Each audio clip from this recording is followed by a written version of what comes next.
அன்பான தோழிகளுக்கு வணக்கம். Welcome to Madhavaram kitchen. நான் உங்கள் சாரதா சுந்தரபிரகாசம். இன்றைக்கி நம்ம ஒரு கரம் மசாலா பொடி தாங்க. ஆல்ரெடி நம்ம சேனலில் ஒரு கரம் மசாலா பொடி இருக்குது. பட் அது கிரேவிஸ்க்கு அதுக்கு தான் நல்லாயிருக்கும். இது தக்காளி சாதம், பிரியாணி எல்லாத்துக்குமே இது ஒரு அரை ஸ்பூன் போட்டிங்கன்னா ரொம்ப நல்லாயிருக்குங்க.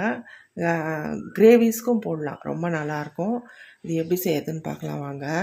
அதுக்கு ஒரு 4 பட்டை எடுத்திருக்கேன், கொஞ்சோண்டு கல்பாசி, அப்புறம் இது மராட்டி மொக்கு, இது ஸ்டார் அனைஸ் ஒரு 3 பூ, இது ஜாபத்ரி எடுத்திருக்கேன், அப்புறம் இது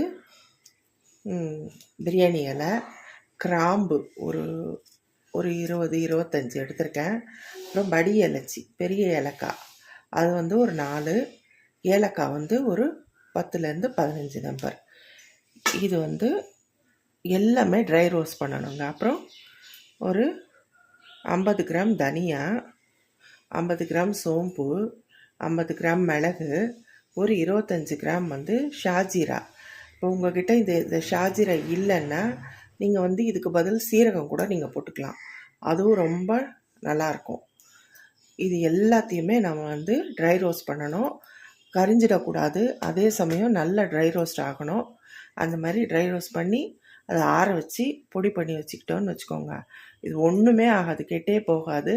ரொம்ப வண்டு கிண்டு எதுவுமே வராது. இதில் நம்ம வெளியிலவே வச்சுக்கலாம், ஃப்ரிட்ஜிலலாம் ஸ்டோர் பண்ண தேவையில்ல, வெளியிலவே வச்சுக்கலாம். எல்லா கிரேவிஸ்க்கும் போடலாம்.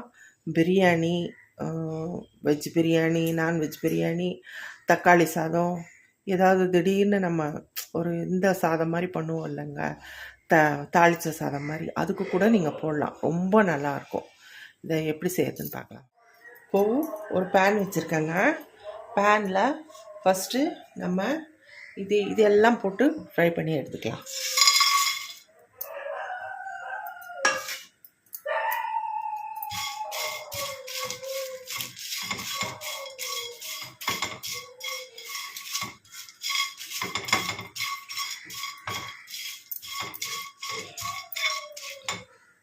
கரியக்கூடாதுங்க, அதே சமயம் நல்லா ஃப்ரை ஆகணும். அந்த மாதிரி ஃப்ரை பண்ணி எடுத்துக்கோங்க. ரொம்ப நல்லா இருக்குங்க இந்த கரம் மசாலா பவுடரு. ரொம்ப அதாவது வாசனை, அப்படி ஒரு வாசனை வரும், ரொம்ப நல்லாயிருக்கும். நீங்கள் இலை இருந்ததுன்னா, பிரிஞ்சி இலை இருந்ததுன்னா இன்னும் கூட கொஞ்சம் போட்டுக்கலாம். என்கிட்ட கொஞ்சமாக தான் இருந்தது, அதனால் நான் கொஞ்சமாக போட்டேன்.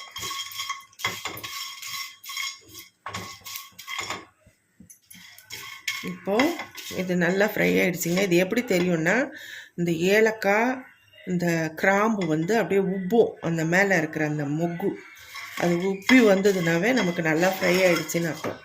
இப்போ இதை இந்த தட்டில் கொட்டிடலாம். இதே பேனில்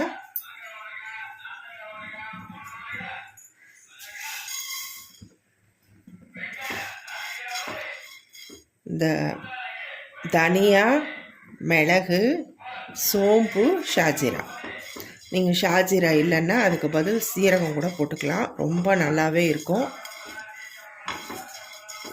என்கிட்ட இருந்ததால் நான் போட்டேன். இதுவும் கரியாமல் இது ஃப்ரை பண்ணி எடுத்துக்கலாம்.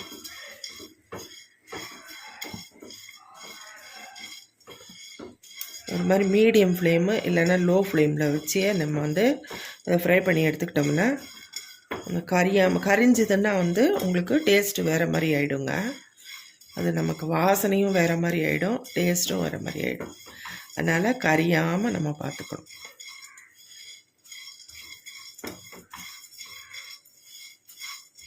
சில பேர் இதில் கசகசா கூட கொஞ்சம் போடுறாங்க, ஆனால் நான் கசகசா போடல. கசகசா போட்டோம்னா நமக்கு கிரேவியில் காரம் கொஞ்சம் கம்மியாயிடும், கசகசா போட்டோம்னா. இது போடும்போது காரத்தை அடக்கிடும் கசகசா போட்டோம்னா. அதனால் நான் கசகசா இப்போ போடல.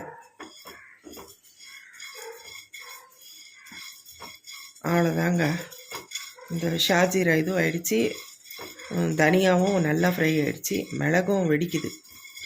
அவ்வளோதான். இந்த ஸ்டேஜில் நம்ம ஆஃப் பண்ணிவிட்டு இது நல்லா கூல் பண்ணிவிட்டு அதுக்கப்புறம் மிக்சியில் போட்டு பவுட்ரு பண்ணி எடுத்துக்கலாம். அவ்வளோதான், ஆஃப் பண்ணிட்டாங்க பாருங்கள், நல்லா ஃப்ரை ஆகிடுச்சு. அவ்வளோதான். இதை வந்து நம்ம ஆற வைக்கலாம்.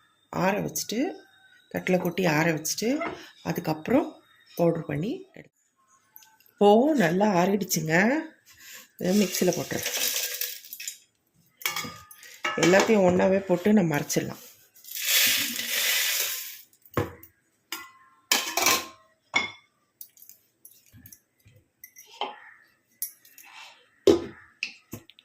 இப்போ அரைச்சிட்டு வந்துடலாம். அவ்வளோதாங்க, சூப்பராக ரெடி ஆகிடுச்சு பாருங்கள் பவுடரு. இப்போ சில பேர் இதில் வந்து காஞ்ச மிளகாலாம் போடுறாங்க. ஆனால் நான் வந்து காஞ்ச மிளகாலாம் போட மாட்டேன். அது வந்து கலர் மாறிடும். நமக்கு மிளகு காரமே போதும் இதில். அதனால் நான் வந்து காஞ்ச மிளகாலாம் போட மாட்டேன். இப்போ இதை வந்து இந்த பாட்டிலில் ஸ்டோர் பண்ணி வச்சுக்கலாம். இது வந்து 2 மாதம் 6 மாதம் ஆனால் கூட ஒன்றுமே ஆகாதுங்க. நம்ம எந்த அளவு செய்கிறோமோ அதுக்கு தகுந்த மாதிரி நம்ம வந்து இதை போட்டுக்கலாம். 1 கிலோ சிக்கன் பிரியாணி எவ்வளோ செய்கிறோமோ அதுக்கு தகுந்த மாதிரி. பிரியாணிக்கெல்லாம் நம்ம வந்து கொஞ்சமாக தான் போடணும். பட் கிரேவிஸ்க்கெல்லாம் நல்லா இந்த 1 ஸ்பூன் அளவு நல்லா போடலாம். பிரியாணிக்கெல்லாம் ஒரு 1/2 ஸ்பூன் இல்லை 1/4 டீஸ்பூன் போட்டால் போதும், ரொம்ப போட வேண்டாம். ஏன்னா நம்ம அதில் ஏற்கனவே ஸ்பைசஸ் எல்லாம் போடுவோம் ஃபஸ்ட்டே எண்ணெயில். அதனால இது கொஞ்சோண்டு போட்டால் போதும்.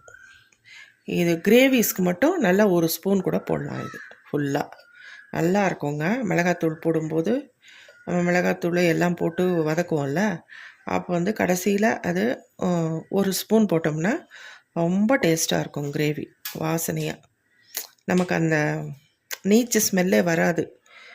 அந்த மட்டன் சிக்கன்லலாம் ரொம்ப நல்லாயிருக்கும். அவ்வளோதாங்க, சூப்பர் சூப்பர் கரம் மசாலா பொடி ரெடி ஆகிடுச்சி. ரொம்ப டேஸ்ட்டாக இருக்கும். இதே மாதிரி நீங்களும் செஞ்சு பாருங்கள். செஞ்சு பார்த்துட்டு உங்கள் கிரேவிஸ்க்கெல்லாம் யூஸ் பண்ணிக்கோங்க. ரொம்ப நல்லாயிருக்கும் டேஸ்ட்டு. நீங்கள் ஷாஜீரா இல்லைன்னா நோ ப்ராப்ளம், நீங்கள் அதுக்கு பதில் சீரகமும் போட்டுக்கலாம். ரொம்ப நல்லாயிருக்கும் இந்த கிரேவி. இந்த ரெசிபி உங்களுக்கு பிடிச்சிருந்தா லைக் பண்ணுங்கள், ஷேர் பண்ணுங்கள், கமெண்ட் பண்ணுங்கள்.